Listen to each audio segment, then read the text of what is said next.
میں پناہ مانگتا ہوں اللہ تعالی کی شیطان مردود سے۔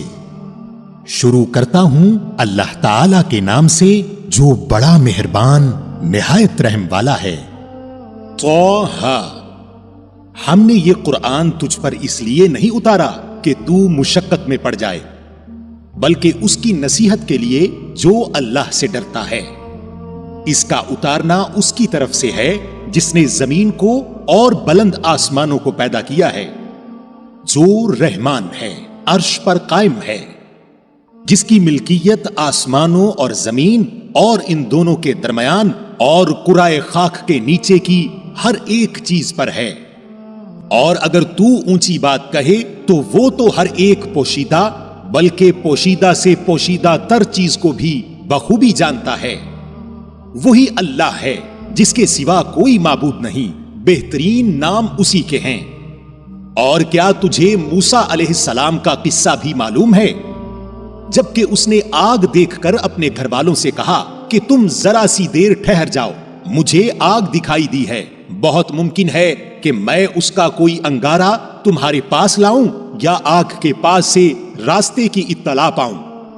جب وہ وہاں پہنچے تو آواز دی گئی، اے موسیٰ علیہ السلام، یقیناً میں ہی تیرا پروردگار ہوں، تو اپنی جوتیاں اتار دے، کیونکہ تو پاک میدان طویٰ میں ہے، اور میں نے تجھے منتخب کر لیا ہے۔ اب جو وحی کی جائے اسے کان لگا کر سن۔ بے شک میں ہی اللہ ہوں، میرے سوا عبادت کے لائق اور کوئی نہیں، بس تو میری ہی عبادت کر اور میری یاد کے لیے نماز قائم رکھ۔ قیامت یقیناً آنے والی ہے جسے میں پوشیدہ رکھنا چاہتا ہوں تاکہ ہر شخص کو وہ بدلہ دیا جائے جو اس نے کوشش کی ہو۔ بس اب اس کے یقین سے تجھے کوئی ایسا شخص روک نہ دے جو اس پر ایمان نہ رکھتا ہو اور اپنی خواہش کے پیچھے پڑا ہو، ورنہ تو ہلاک ہو جائے گا۔ اے موسیٰ علیہ السلام، تیرے اس دائیں ہاتھ میں کیا ہے؟ جواب دیا کہ یہ میری لاٹھی ہے جس پر میں ٹیک لگاتا ہوں اور جس سے میں اپنی بکریوں کے لیے پتے جھاڑ لیا کرتا ہوں، اور بھی اس میں مجھے بہت سے فائدے ہیں۔ فرمایا، اے موسیٰ علیہ السلام، اسے ہاتھ سے نیچے ڈال دے۔ ڈالتے ہی وہ سانپ بن کر دوڑنے لگی۔ فرمایا، بے خوف ہو کر اسے پکڑ لے، ہم اسے اسی پہلی سی صورت میں دوبارہ لا دیں گے۔ اور اپنا ہاتھ اپنی بغل میں ڈال لے تو وہ سفید چمکتا ہوا ہو کر نکلے گا، لیکن بغیر کسی عیب اور روگ کے۔ یہ دوسرا معجزہ ہے۔ یہ اس لیے کہ ہم تجھے اپنی بڑی بڑی نشانیاں دکھانا چاہتے ہیں۔ اب تو فرعون کی طرف جا، اس نے بڑی سرکشی مچا رکھی ہے۔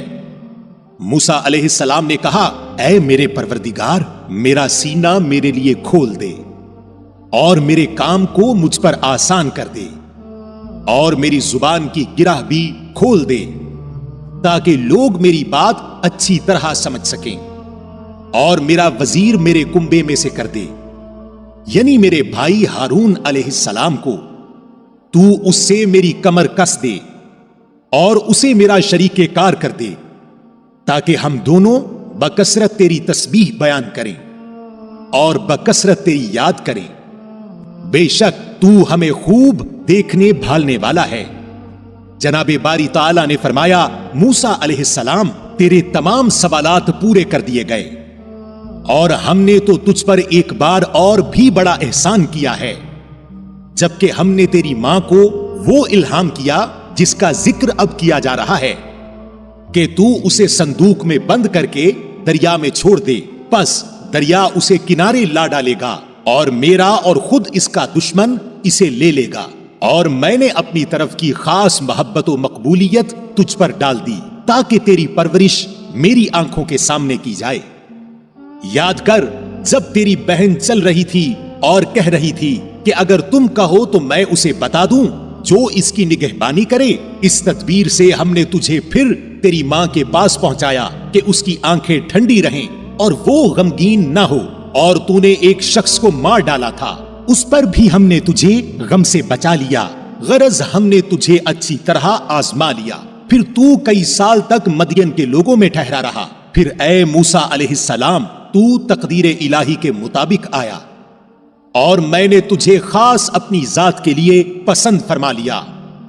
اب تو اپنے بھائی سمیت میری نشانیاں ہمراہ لیے ہوئے جا، اور خبردار میرے ذکر میں سستی نہ کرنا۔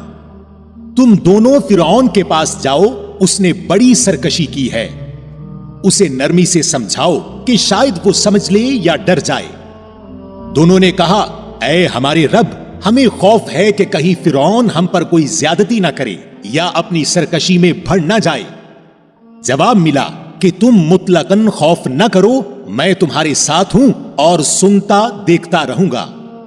تم اس کے پاس جا کر کہو کہ ہم تیرے پروردگار کے پیغمبر ہیں، تو ہمارے ساتھ بنی اسرائیل کو بھیج دے، انہیں تکلیف نہ دے، ہم تو تیرے پاس تیرے رب کی طرف سے نشانی لے کر آئے ہیں، اور سلامتی اسی کے لیے ہے جو ہدایت کا پابند ہو جائے۔ ہماری طرف وحی کی گئی ہے کہ جو جھٹلائے اور روح گردانی کرے اس کے لیے عذاب ہے۔ فرعون نے پوچھا کہ اے موسیٰ علیہ السلام، تم دونوں کا رب کون ہے؟ جواب دیا کہ ہمارا رب وہ ہے جس نے ہر ایک کو اس کی خاص صورت شکل عنایت فرمائی، پھر راہ سجھا دی۔ اس نے کہا اچھا یہ تو بتاؤ اگلے زمانے والوں کا کیا حال ہونا ہے؟ جواب دیا کہ ان کا علم میرے رب کے ہاں کتاب میں موجود ہے، نہ تو میرا رب غلطی کرتا ہے نہ بھولتا ہے۔ اسی نے تمہارے لیے زمین کو فرش بنایا ہے اور اس میں تمہارے چلنے کے لیے راستے بنائے ہیں، اور آسمان سے پانی بھی وہی برساتا ہے، پھر اس برسات کی وجہ سے مختلف قسم کی پیداوار بھی ہم ہی پیدا کرتے ہیں۔ تم خود کھاؤ اور اپنے چوپایوں کو بھی چراؤ، کچھ شک نہیں کہ اس میں عقل مندوں کے لیے بہت سی نشانیاں ہیں۔ اسی زمین میں سے ہم نے تمہیں پیدا کیا اور اسی میں پھر واپس لوٹائیں گے، اور اسی سے پھر دوبارہ تم سب کو نکال کھڑا کریں گے۔ اور ہم نے اسے اپنی سب نشانیاں دکھا دیں، لیکن پھر بھی اس نے جھٹلایا اور انکار کر دیا۔ کہنے لگا اے موسیٰ علیہ السلام، کیا تو اسی لیے آیا ہے کہ ہمیں اپنے جادو کے زور سے ہمارے ملک سے باہر نکال دے؟ اچھا ہم بھی تیرے مقابلے میں اسی جیسا جادو ضرور لائیں گے، پس تو ہمارے اور اپنے درمیان ایک وعدے کا وقت مقرر کر لے کہ نہ ہم اس کے خلاف کریں اور نہ تو صاف میدان میں مقابلہ ہو۔ موسیٰ علیہ السلام نے جواب دیا کہ زینت اور جشن کے دن کا وعدہ ہے، اور یہ کہ لوگ دن چڑھے ہی جمع ہو جائیں۔ پس فرعون لوٹ گیا اور اس نے اپنے ہتھ کنڈے جمع کیے، پھر آ گیا۔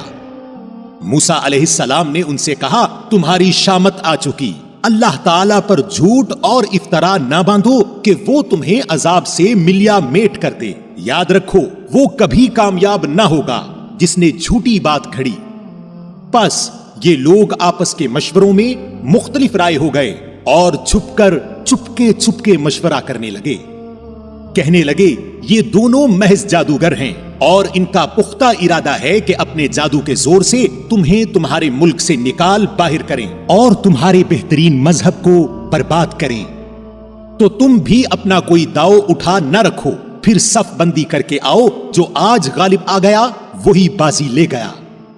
کہنے لگے کہ اے موسیٰ علیہ السلام، یا تو پہلے ڈال یا ہم پہلے ڈالنے والے بن جائیں۔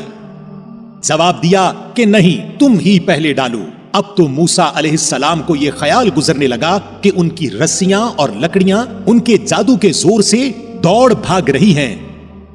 پس موسیٰ علیہ السلام نے اپنے دل ہی دل میں ڈر محسوس کیا۔ ہم نے فرمایا کچھ خوف نہ کر، یقیناً تو ہی غالب اور برتر رہے گا، اور تیرے دائیں ہاتھ میں جو ہے اسے ڈال دے کہ ان کی تمام کاریگری کو وہ نگل جائے۔ انہوں نے جو کچھ بنایا ہے یہ صرف جادوگروں کے کرتب ہیں، اور جادوگر کہیں سے بھی آئے کامیاب نہیں ہوتا۔ اب تو تمام جادوگر سجدے میں گر پڑے اور پکار اٹھے کہ ہم تو ہارون اور موسیٰ علیہ السلام کے رب پر ایمان لائے۔ فرعون کہنے لگا کہ کیا میری اجازت سے پہلے ہی تم اس پر ایمان لے آئے؟ یقیناً یہی تمہارا وہ بڑا بزرگ ہے جس نے تم سب کو جادو سکھایا ہے۔ سن لو، میں تمہارے ہاتھ پاؤں الٹے سیدھے کٹوا کر تم سب کو کھجور کے تنوں میں سولی پر لٹکوا دوں گا، اور تمہیں پوری طرح معلوم ہو جائے گا کہ ہم میں سے کس کی مار زیادہ سخت اور دیر پا ہے۔ انہوں نے جواب دیا کہ ناممکن ہے کہ ہم تجھے ترجیح دیں ان دلیلوں پر جو ہمارے سامنے آ چکی، اور اس اللہ پر جس نے ہمیں پیدا کیا ہے۔ اب تو جو کچھ کرنے والا ہے کر گزر، تو جو کچھ بھی حکم چلا سکتا ہے وہ اسی دنیاوی زندگی میں ہی ہے۔ ہم اس امید سے اپنے پروردگار پر ایمان لائے کہ وہ ہماری خطائیں معاف فرما دے، اور خاص کر جادوگری کا گناہ جس پر تم نے ہمیں مجبور کیا ہے، اللہ ہی بہتر اور ہمیشہ باقی رہنے والا ہے۔ بات یہی ہے کہ جو بھی گناہگار بن کر اللہ تعالیٰ کے ہاں حاضر ہوگا اس کے لیے دوزخ ہے، جہاں نہ موت ہوگی اور نہ زندگی، اور جو بھی اس کے پاس ایمان کی حالت میں حاضر ہوگا اور اس نے اعمال بھی نیک کیے ہوں گے اس کے لیے بلند و بالا درجے ہیں، ہمیشگی والی جنتیں جن کے نیچے نہریں لہریں لے رہی ہیں، جہاں وہ ہمیشہ ہمیشہ رہیں گے۔ یہی انعام ہے ہر اس شخص کا جو پاک ہوا۔ اور ہم نے موسیٰ علیہ السلام کی طرف وحی نازل فرمائی کہ تو راتوں رات میرے بندوں کو لے چل اور ان کے لیے دریا میں خشک راستہ بنا لے، پھر نہ تجھے کسی کے آ پکڑنے کا خطرہ ہوگا نہ ڈر۔ فرعون نے اپنے لشکروں سمیت ان کا تعاقب کیا، پھر تو دریا ان سب پر چھا گیا جیسا کچھ چھا جانے والا تھا، اور فرعون نے اپنی قوم کو گمراہی میں ڈال دیا اور سیدھا راستہ نہ دکھایا۔ اے بنی اسرائیل، دیکھو ہم نے تمہیں تمہارے دشمن سے نجات دی اور تم سے کوہ طور کی دائیں طرف کا وعدہ کیا اور تم پر من و سلوہ اتارا۔ تم ہماری دی ہوئی پاکیزہ روزی کھاؤ اور اس میں حد سے آگے نہ بڑھو، ورنہ تم پر میرا غضب نازل ہوگا، اور جس پر میرا غضب نازل ہو جائے وہ یقیناً تباہ ہوا۔ اور ہاں، بے شک میں انہیں بخش دینے والا ہوں جو توبہ کریں، ایمان لائیں، نیک عمل کریں اور راہ راست پر بھی رہیں۔ اور اے موسیٰ علیہ السلام، تجھے اپنی قوم سے غافل کر کے کون سی چیز جلدی لے آئی؟ کہا کہ وہ لوگ بھی میرے پیچھے ہی پیچھے ہیں، اور میں نے اے رب تیری طرف جلدی اس لیے کی کہ تو خوش ہو جائے۔ فرمایا ہم نے تیری قوم کو تیرے پیچھے آزمائش میں ڈال دیا اور انہیں سامری نے بہکا دیا۔ پس موسیٰ علیہ السلام سخت غضبناک ہو کر رنج کے ساتھ واپس لوٹے اور کہنے لگے کہ اے میری قوم والو، کیا تم سے تمہارے پروردگار نے نیک وعدہ نہیں کیا تھا؟ کیا اس کی مدت تمہیں لمبی معلوم ہوئی؟ بلکہ تمہارا ارادہ ہی یہ ہے کہ تم پر تمہارے پروردگار کا غضب نازل ہو کہ تم نے میرے وعدے کے خلاف کیا۔ انہوں نے جواب دیا کہ ہم نے اپنے اختیار سے آپ کے ساتھ وعدے کی خلاف ورزی نہیں کی، بلکہ ہم پر زیورات قوم کے جو بوجھ لاد دیے گئے تھے انہیں ہم نے ڈال دیا، اور اسی طرح سامری نے بھی ڈال دیے۔ پھر اس نے لوگوں کے لیے ایک بچڑا نکال کھڑا کیا، یعنی بچڑے کا بت جس کی گائے کی سی آواز بھی تھی۔ پھر کہنے لگا کہ یہی تمہارا بھی معبود ہے اور موسیٰ علیہ السلام کا بھی، لیکن موسیٰ علیہ السلام بھول گیا ہے۔ کیا یہ گمراہ لوگ یہ نہیں دیکھتے کہ وہ تو ان کی بات کا جواب بھی نہیں دے سکتا اور نہ ان کے کسی برے بھلے کا اختیار رکھتا ہے؟ اور ہارون علیہ السلام نے اس سے پہلے ہی ان سے کہہ دیا تھا کہ اے میری قوم والو، اس بچڑے سے تو تمہاری صرف آزمائش کی گئی ہے، تمہارا حقیقی پروردگار تو اللہ رحمان ہے، پس تم سب میری تابعداری کرو اور میری بات مانتے چلے جاؤ۔ انہوں نے جواب دیا کہ موسیٰ علیہ السلام کی واپسی تک تو ہم اسی کے مجاور بنے بیٹھے رہیں گے۔ موسیٰ علیہ السلام کہنے لگے اے ہارون علیہ السلام، انہیں گمراہ ہوتا ہوا دیکھتے ہوئے تجھے کس چیز نے روکا تھا کہ تو میرے پیچھے نہ آیا؟ کیا تو بھی میرے فرمان کا نافرمان بن بیٹھا؟ ہارون علیہ السلام نے کہا اے میرے ماں جائے بھائی، میری داڑھی نہ پکڑ اور سر کے بال نہ کھینچ، مجھے تو صرف یہ خیال دامن گیر ہوا کہ کہیں آپ یہ نہ فرمائیں کہ تو نے بنی اسرائیل میں تفریقہ ڈال دیا اور میری بات کا انتظار نہ کیا۔ موسیٰ علیہ السلام نے پوچھا سامری تیرا کیا معاملہ ہے؟ اس نے جواب دیا کہ مجھے وہ چیز دکھائی دی جو انہیں دکھائی نہیں دی، تو میں نے فرستادہ الہی کے نقش قدم سے ایک مٹھی بھر لی، پھر اسے اس میں ڈال دیا، اسی طرح میرے دل نے یہ بات میرے لیے بھلی بنا دی۔ کہا اچھا جا، دنیا کی زندگی میں تیری سزا یہی ہے کہ تو کہتا رہے کہ مجھے نہ چھونا، اور ایک اور بھی وعدہ تیرے ساتھ ہے جو تجھ سے ہرگز نہ ٹلے گا، اور اب تو اپنے اس معبود کو بھی دیکھ لینا جس کا اعتکاف کیے ہوئے تھا کہ ہم اسے جلا کر دریا میں ریزہ ریزہ اڑا دیں گے۔ اصل بات یہی ہے کہ تم سب کا معبود برحق صرف اللہ ہی ہے، اس کے سوا کوئی پرستش کے قابل نہیں، اس کا علم تمام چیزوں پر حاوی ہے۔ اسی طرح ہم تیرے سامنے پہلے گزرے ہوئے حالات بیان فرما رہے ہیں، اور یقیناً ہم تجھے اپنے پاس سے نصیحت عطا فرما چکے ہیں۔ اس سے جو منہ پھیر لے گا وہ یقیناً قیامت کے دن اپنا بھاری بوجھ لادے ہوئے ہوگا، جس میں ہمیشہ ہی رہے گا، اور ان کے لیے قیامت کے دن بڑا برا بوجھ ہے، جس دن سور پھونکا جائے گا، اور گناہگاروں کو ہم اس دن دہشت کی وجہ سے نیلی پیلی آنکھوں کے ساتھ گھیر لائیں گے۔ وہ آپس میں چپکے چپکے کہہ رہے ہوں گے کہ ہم تو دنیا میں صرف 10 دن ہی رہے۔ جو کچھ وہ کہہ رہے ہیں اس کی حقیقت سے ہم باخبر ہیں۔ ان میں سے سب سے زیادہ اچھی راہ والا کہہ رہا ہوگا کہ تم تو صرف ایک ہی دن رہے، اور وہ آپ سے پہاڑوں کی نسبت سوال کرتے ہیں تو آپ کہہ دیں کہ انہیں میرا رب ریزہ ریزہ کر کے اڑا دے گا، اور زمین کو بالکل ہموار صاف میدان کر کے چھوڑے گا، جس میں تو نہ کہیں موڑ توڑ دیکھے گا نہ اونچ نیچ، جس دن لوگ پکارنے والے کے پیچھے چلیں گے، جس میں کوئی کجی نہ ہوگی، اور اللہ رحمان کے سامنے تمام آوازیں پست ہو جائیں گی، سوائے خسر پھسر کے تجھے کچھ بھی سنائی نہ دے گا۔ اس دن سفارش کچھ کام نہ آئے گی مگر جسے رحمان حکم دے اور اس کی بات کو پسند فرمائے۔ جو کچھ ان کے آگے پیچھے ہے اسے اللہ ہی جانتا ہے، مخلوق کا علم اس پر حاوی نہیں ہو سکتا، اور تمام چہرے اس زندہ اور قائم و دائم مدبر اللہ کے سامنے کمال عاجزی سے جھکے ہوئے ہوں گے۔ یقیناً وہ برباد ہوا جس نے ظلم لاد لیا، اور جو نیک اعمال کرے اور ایمان والا بھی ہو تو اسے بے انصافی کا کھٹکا ہوگا نہ حق تلفی کا۔ اور اسی طرح ہم نے تجھ پر عربی قرآن نازل فرمایا ہے، اور طرح طرح سے اس میں ڈر کا بیان سنایا ہے تاکہ لوگ پرہیزگار بن جائیں یا ان کے دل میں سوچ سمجھ تو پیدا کرے۔ پس اللہ عالی شان والا سچا اور حقیقی بادشاہ ہے۔ تو قرآن پڑھنے میں جلدی نہ کر، اس سے پہلے کہ تیری طرف جو وحی کی جاتی ہے وہ پوری کی جائے۔ ہاں، یہ دعا کر کہ پروردگار میرا علم بڑھا۔ اور ہم نے آدم علیہ السلام کو پہلے ہی تاکیدی حکم دے دیا تھا، لیکن وہ بھول گیا اور ہم نے اس میں کوئی عزم نہیں پایا۔ اور جب ہم نے فرشتوں سے کہا کہ آدم علیہ السلام کو سجدہ کرو تو ابلیس کے سوا سب نے کیا، اس نے صاف انکار کر دیا۔ تو ہم نے کہا اے آدم علیہ السلام، یہ تیرا اور تیری بیوی کا دشمن ہے، خیال رکھنا ایسا نہ ہو کہ وہ تم دونوں کو جنت سے نکلوا دے کہ تو مصیبت میں پڑ جائے۔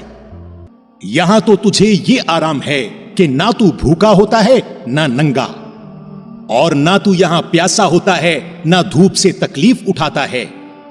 لیکن شیطان نے اسے وسوسہ ڈالا، کہنے لگا کہ کیا میں تجھے دائمی زندگی کا درخت اور بادشاہت بتلاؤں کہ جو کبھی پرانی نہ ہو؟ چنانچہ ان دونوں نے اس درخت سے کچھ کھا لیا، پس ان کے سطر کھل گئے اور وہ بہشت کے پتوں سے اپنے آپ کو ڈھانکنے لگے، اور آدم علیہ السلام نے اپنے رب کی نافرمانی کی، پس بہک گیا۔ پھر اس کے رب نے اسے نوازا، اس کی توبہ قبول کی اور اس کی رہنمائی کی۔ فرمایا تم دونوں یہاں سے اتر جاؤ، تم آپس میں ایک دوسرے کے دشمن ہو۔ اب تمہارے پاس جب کبھی میری طرف سے ہدایت پہنچے تو جو میری ہدایت کی پیروی کرے نہ تو وہ بہکے گا نہ تکلیف میں پڑے گا، اور ہاں جو میری یاد سے روگردانی کرے گا اس کی زندگی تنگی میں رہے گی، اور ہم اسے بروز قیامت اندھا کر کے اٹھائیں گے۔ وہ کہے گا کہ الہی مجھے تو نے اندھا بنا کر کیوں اٹھایا، حالانکہ میں تو دیکھتا بھالتا تھا۔ جواب ملے گا کہ اسی طرح ہونا چاہیے تھا، تو میری آئی ہوئی آیتوں کو بھول گیا تو آج تو بھی بھلا دیا جاتا ہے۔ اور ہم ایسا ہی بدلہ ہر اس شخص کو دیا کرتے ہیں جو حد سے گزر جائے اور اپنے رب کی آیتوں پر ایمان نہ لائے، اور بے شک آخرت کا عذاب نہایت ہی سخت اور باقی رہنے والا ہے۔ کیا ان کی رہبری اس بات نے بھی نہیں کی کہ ہم نے ان سے پہلے بہت سی بستیاں ہلاک کر دی ہیں جن کے رہنے سہنے کی جگہ یہ چل پھر رہے ہیں؟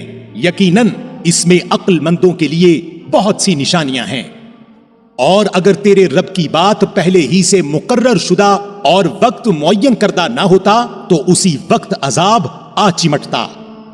پس ان کی باتوں پر صبر کر اور اپنے پروردگار کی تسبیح اور تعریف بیان کرتا رہ، سورج نکلنے سے پہلے اور اس کے ڈوبنے سے پہلے، رات کے مختلف وقتوں میں بھی اور دن کے حصوں میں بھی تسبیح کرتا رہ، بہت ممکن ہے کہ تو راضی ہو جائے۔ اور اپنی نگاہیں ہرگز ان چیزوں کی طرف نہ دوڑانا جو ہم نے ان میں سے مختلف لوگوں کو آرائش دنیا کی دے رکھی ہیں تاکہ انہیں اس میں آزما لیں، اور تیرے رب کا دیا ہوا ہی بہت بہتر اور بہت باقی رہنے والا ہے۔ اور اپنے گھرانے کے لوگوں پر نماز کی تاکید رکھ اور خود بھی اس پر جمع رہ۔ ہم تجھ سے روزی نہیں مانگتے بلکہ ہم خود تجھے روزی دیتے ہیں، آخر میں بول بالا پرہیزگاری ہی کا ہے۔ اور انہوں نے کہا کہ یہ نبی ہمارے پاس اپنے پروردگار کی طرف سے کوئی نشانی کیوں نہیں لایا؟ کیا ان کے پاس اگلی کتابوں کی واضح دلیل نہیں پہنچی؟ اور اگر ہم اس سے پہلے ہی انہیں عذاب سے ہلاک کر دیتے تو یقیناً یہ کہہ اٹھتے کہ اے ہمارے پروردگار، تو نے ہمارے پاس اپنا رسول کیوں نہ بھیجا کہ ہم تیری آیتوں کی تابعداری کرتے اس سے پہلے کہ ہم ذلیل و رسوا ہوتے۔ کہہ دیجئے کہ ہر ایک انجام کا منتظر ہے، بس تم بھی انتظار میں رہو، ابھی ابھی قطعاً جان لوگے کہ راہ راست والے کون ہیں اور کون راہ یافتہ ہیں۔